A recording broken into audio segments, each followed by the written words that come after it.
Great Expectations by Charles Dickens. Chapter 1. Pip meets a stranger. My first name was Philip, but when I was a small child, I could only manage to say Pip. So Pip was what everybody called me. I lived in a small village in Essex with my sister, who was over 20 years older than me, and married to Joe Gargery, the village blacksmith. My parents had died when I was a baby, so I could not remember them at all. But quite often I used to visit the churchyard, about a mile from the village, to look at the names on the gravestones.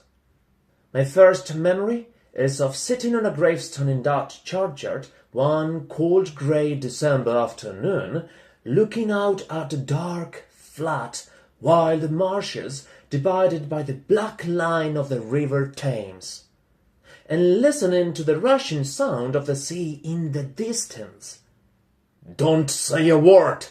cried a terrible voice, as a man jumped up from among the graves and caught hold of me. "If you shout, I will cut your throat." He was a big man, dressed all in grey, with an iron chain on his leg.